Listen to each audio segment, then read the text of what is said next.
اعوذ باللہ من الشیطان الرجیم بسم اللہ الرحمن الرحیم السلام علیکم ورحمۃ اللہ وبرکاتہ۔ سیدنا کریم صلی اللہ علیہ وآلہ آلہ وسلم۔ سامعین و ناظرین، آپ سن رہے ہیں پاک مسلم وائس۔ آج کا ہمارا موضوع ہے والہا کی ہلاکت۔ والہا جو حضرت لوط علیہ السلام کی بیوی تھی۔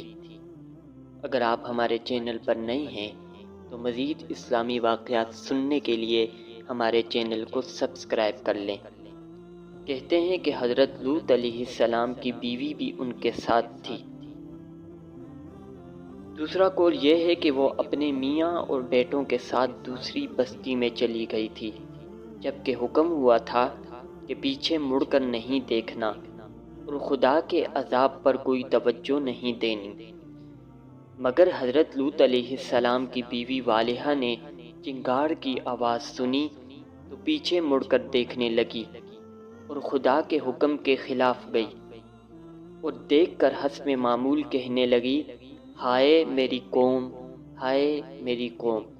جبکہ حضرت لوط علیہ السلام اور آپ کے ساتھ جتنے بھی اس وقت کے ایمان والے تھے، انہیں پہلے حکم دیا گیا تھا کہ آپ نے عذاب کی طرف پیچھے مڑ کے نہیں دیکھنا۔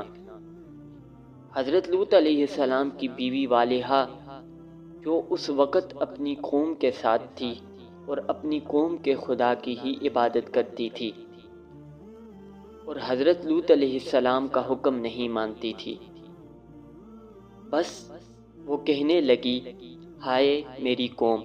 بس اس کے یہ الفاظ سن کر پتھر اس کے سر پر گرا اور دماغ نکل کر باہر کر دیا اس پتھر نے، اور وہ خدا کے عذاب میں ہلاک ہو کر اپنی قوم سے جا ملی، کیونکہ یہ بھی اپنی قوم کے دین کو ماننے والی تھی اور حضرت لوط علیہ السلام کے مہمانوں کی جاسوسی کر کے اپنی قوم کو اطلاع دیتی تھی، جس پر خدا کا ارشاد ہے، اور خدا کافروں کے ساتھ حضرت نوح علیہ السلام اور لوط علیہ السلام کے بیویوں کی بھی مثال دیتے ہوئے فرماتا ہے کہ یہ دونوں عورتیں دو نیک بندوں کے نکاح میں تھیں، تو دونوں عورتوں نے اپنے شوہروں سے دھوکہ کیا، مگر ان کی چالاکیاں خدا کے سامنے کسی کام کی نہیں ہے، اور حکم ہوا یہ دونوں عورتیں جہنم میں جائیں گی اپنے گناہ والے لوگوں کے ساتھ۔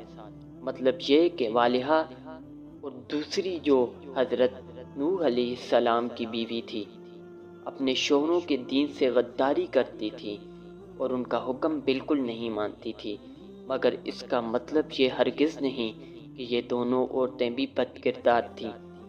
یہ بد کردار نہیں تھی، بلکہ انہیں اپنی قوم کے ساتھ محبت تھی اور اپنی قوم کے ایمان کو نہیں چھوڑ سکتی تھی، اسی وجہ سے اللہ نے ان کا ذکر